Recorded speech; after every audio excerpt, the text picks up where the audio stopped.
I'm Patricia Gross. Welcome to Passion Time. I'm here with Gloria Alcozer. She's a friend, but she's also an award-winning author. And today we're going to talk about one of her books called Barely There.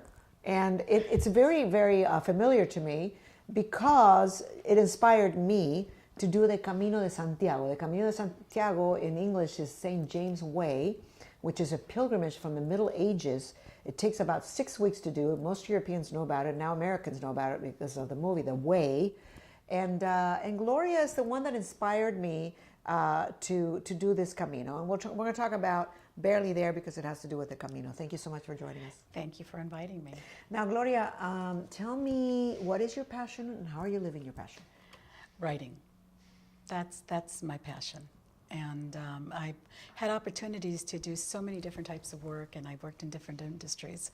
But writing is something that I thoroughly enjoy, and it's something that I would like to do. If I could really do it forever, I would. Did you start writing when you were a kid?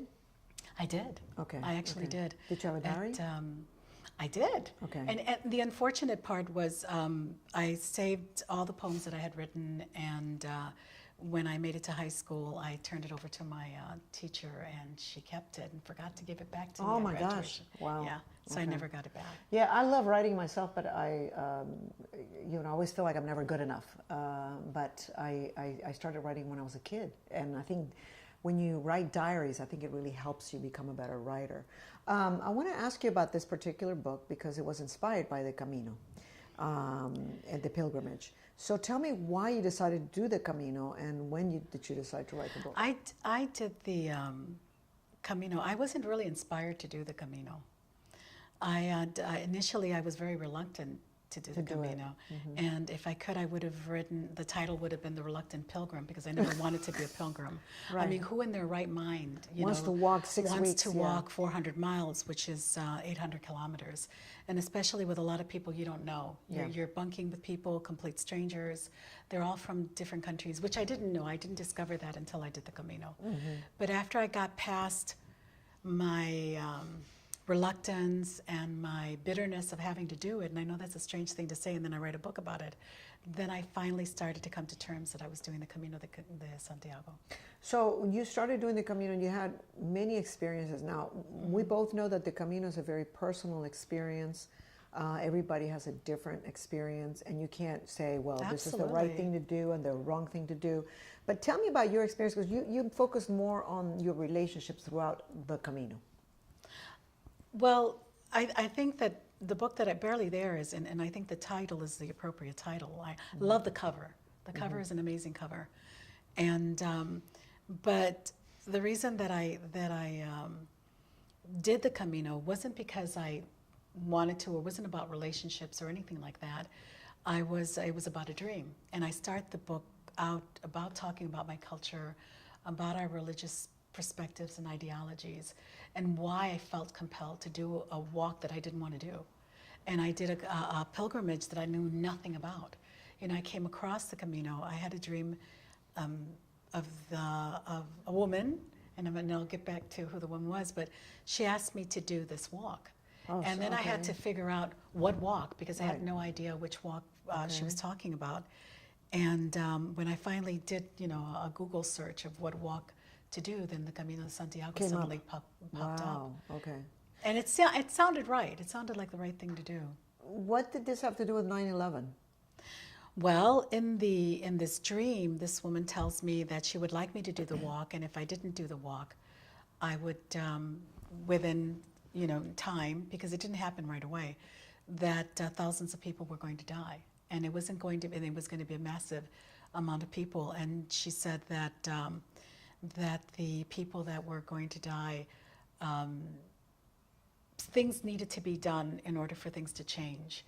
And then she also said who the assailants were going to be, but she didn't name names. Right. So you don't know if it was exactly 9/11. Something similar. It was. Well, the crazy thing about it was that I didn't do the walk right away, because who suddenly gets up? Okay, I'll do whatever you want in a dream, and I'm going to do it. Whatever you say. And the woman, does she represent anything to you? Something very much. She was the Virgin Mary, and so I was extremely apprehensive, and I knew that if I discussed this with anybody, they were going to think I was crazy.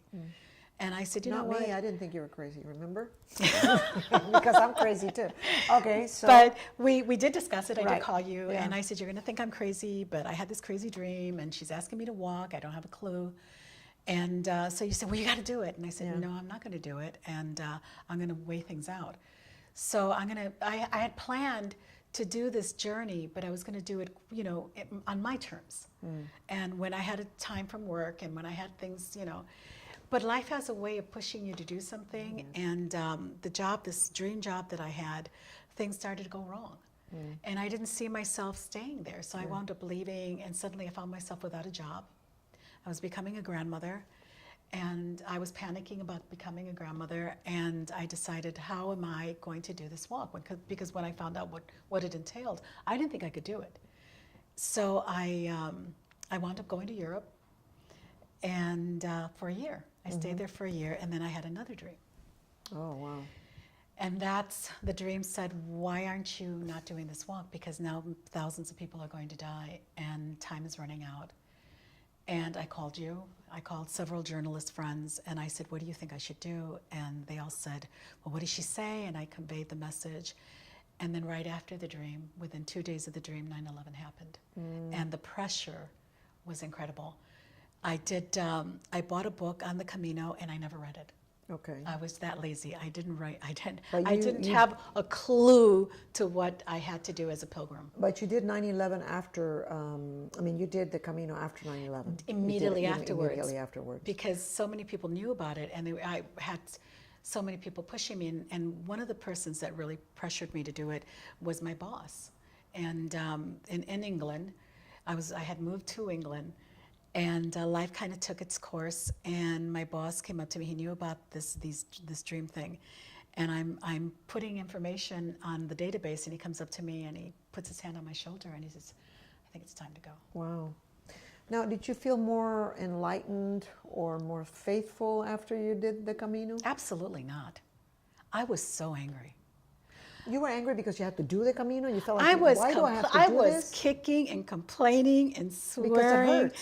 during the whole process. It's physically very It challenging. is grueling. It is absolutely It's grueling, yes. But there were many people that I encountered on the Camino that were doing it because either for sport, for fun. Yeah. Many guys were doing it to meet women. Yeah, there are different reasons why people do it. Yeah, and many of them were doing it for spiritual reasons, but most of it was entertainment and sport. Right, right. I'd say about a good 80% of the people that were on the Camino were doing it for entertainment and sport. So what did you get out of it? Because you weren't doing it for entertainment and sport. Absolutely You kind of felt not. like forced to do I wasn't doing it to pick up any guys. Right. So That's too bad. yeah. So what did you get out of it? What was the lesson?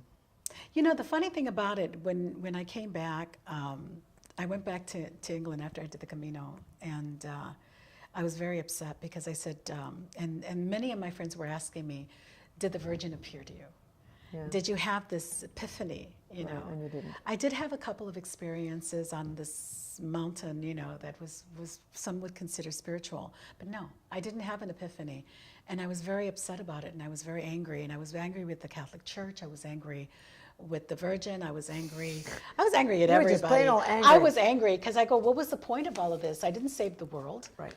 But the interesting thing was, I wasn't the only one walking because of a dream.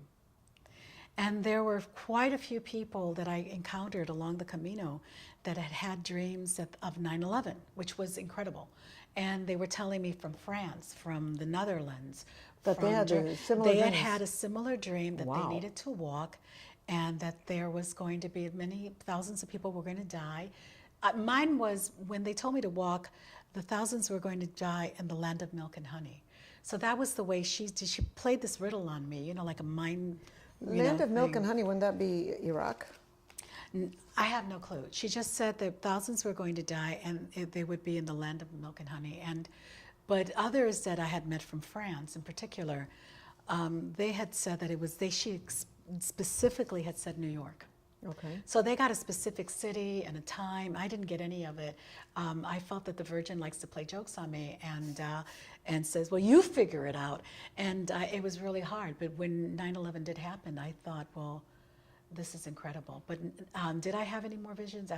after that, and it wasn't a vision, it was a dream. No, I didn't have any more. So, what did you get To out this of day. what did you get out of this walk, this pilgrimage? Read the book. No, I'm just Okay, kidding. okay. Let's talk about the book because many people have written books. I've read a lot of books about the Camino before I went. Unlike you, I had to train. But how was yours different from the other books? I think that mine is different in the respect that they become very artistic in terms of writing. They do comparisons of the Spanish culture. They do comparisons to, they go historically. I make no historic reference at all. I can't even tell you the towns that I go into. I did that deliberately. I won't say what towns that I'm in. I think only one when I start talking about Haka. But I did that because I'm not writing a guide to do the pilgrimage. I'm not writing that you really should do it because it's a fantastic, journey, spiritual journey. No, I didn't do any of that. I swear a lot, and I try to control my swearing in the book. I get really angry. There's nothing poetic or romantic about it. I get caught in the woods by some Dutch guys that I just met, and where I really had to go to the bathroom, and there are no bushes to hide. And that was traumatic for me. So, and while I've suddenly become a tourist attraction because all the pilgrims that are going and they're going and they're watching me while I'm trying to eliminate. So that wasn't fun, but what I do is that I'm honest. And I do say it like it is, and what I feel, and all the time I am complaining and I am being honest, and I think that's what makes it different. Okay. That I am being honest. So if people want to, read a book about someone complaining about doing a walk, yes, absolutely. This is the one. I will tell you exactly what's real about the Camino de Santiago. What's the future hold for you? Are you working on another project? I am. Okay. I am working on another project. I worked on a children's book, and some time ago, and I got a little. It was approved by the British Arts Council. And while I was living in England, and it got really good reviews. I actually met someone we did a promotional book, and that did very well. And it was something that really made me feel uplifted about this project, because when I went to fly on Virgin Airlines, I needed some water, and I talked to the flight attendant, and I told her, and I was so grateful to what she gave me that I gave her a copy of the promotional book. And what's the title of the book? We still well, haven't at heard. that time it was Cinnamon and the Bat People. Okay. But I'm going to relaunch the book again and do it in a different manner. Mm-hmm. And it has a possibility of going into major screens. Okay. And I have a really great guy that's working on the new book, because we are going to launch it. His name is Felipe Campos. He's a great illustrator, great filmmaker. Yes, he was the illustrator for my book, and he was great. And he is good. He's a great guy. Yes. And so remember that name. Watch that space. Especially when you make it big, and yes, we could walk the red carpet. We'll bring him with us. All right. Well, thank you so much, Gloria Alcozer, and thank you for having me. Watch the hands. Thank you for watching, and make sure you subscribe to our channel right down there, Passion Time. And remember, Barely There. That's right, Barely There. And we'll see you next time. By Gloria Martinez Alcozer. She's promoting her book. We'll see you there. Thank you for being with us. We'll see you next time on Passion Time.